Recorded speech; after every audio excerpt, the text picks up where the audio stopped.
கொடுக்க வேண்டும் என்கிற விருப்பம் உண்டாயிருந்தது போல உங்களுக்கு உள்ளவைகளில் எடுத்து அதை நிறைவேற்றுதலும் உண்டாவதாக. 2 கொரிந்தியர் 8வது அதிகாரம் 11வது வசனம். மார்ட்டின் லாய்ட் ஜோன்ஸ் என்பவர் விவசாயி ஒருவரை பற்றி கூறினார்.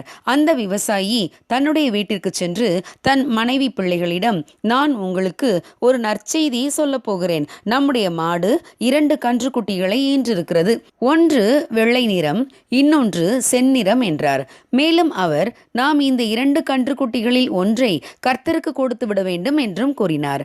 அவர் அவ்வாறு சொன்னவுடனே வீட்டில் இருந்தவர்கள், எந்த கன்றுக்குட்டியை கொடுக்க போகிறீர்கள், வெள்ளையா அல்லது செந்நிற கன்றுக்குட்டியையா என்று கேட்டனர்.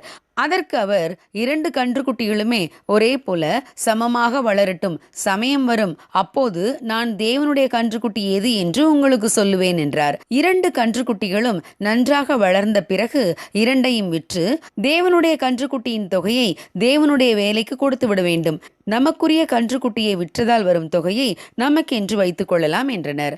அவர் சொன்னதைப் போல 2 கன்றுக்குட்டிகளும் ஒரே போல வளர்ந்தன. ஒரு நாள் அந்த விவசாயி சோகமான முகத்தோடு தன் வீட்டிற்குள்ளே வந்தார்.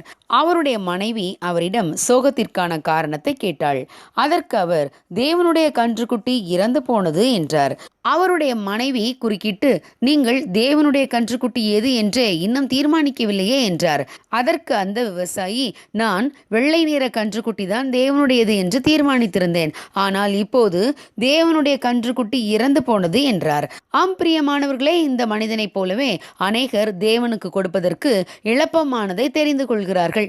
தேவன் மல்கியா தீர்க்கதரிசி மூலமாக இஸ்ரவேலரிடம், நீங்கள் கண் ஊனமானதை பலியிட கொண்டு வந்தாலும் அது பொல்லாப்பல்ல, நீங்கள் கால் ஊனமானதையும் நசல் கொண்டதையும் கொண்டு வந்தாலும் அது பொல்லாப்பல்ல என்கிறீர்கள். அதை நீ உன் அதிபதிக்கு செலுத்து, அவன் உன்மேல் பிரியமாயிருப்பானோ, உன் முகத்தை பார்ப்பானோ என்று திருவுளம் பற்றினார். ஆம் பிரியமானவர்களே, நம் தேவனுக்கு நாம் மிகச் சிறந்ததையே கொடுக்க வேண்டும். விளை பொருட்களை காணிக்கையாக கொடுத்தாலும் அதில் சிறந்ததை கொடுக்க வேண்டும்.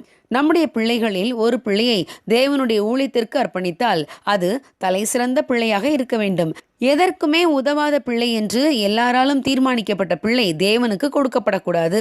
அதை போல நம் வாழ்க்கையின் சிறந்த பருவமாக கருதப்படும் வாலிப பருவத்தில் நம் மனம் போல வாழ்ந்துவிட்டு எதையும் செய்ய இயலாத முதுமையில் தேவனுடைய ஊழியத்திற்கு வருகிறோம் என்றால் அது பிரயோஜனமாக இருக்காது. ஆகவே வாலிப பருவத்திலேயே நம் வாழ்வை தேவனுக்கு அர்ப்பணிப்போம். அதில்தான் தேவனும் பிரியமாயிருக்கிறார். ஆகவே சிறப்பானதை தெரிந்து கொள்வோம், தேவனுக்கென்று கொடுப்போம். அப்பொழுது அவர் உச்சிதமான நன்மைகளால் நம்மை திருப்தியாக்குவார். God bless you. Have a good day.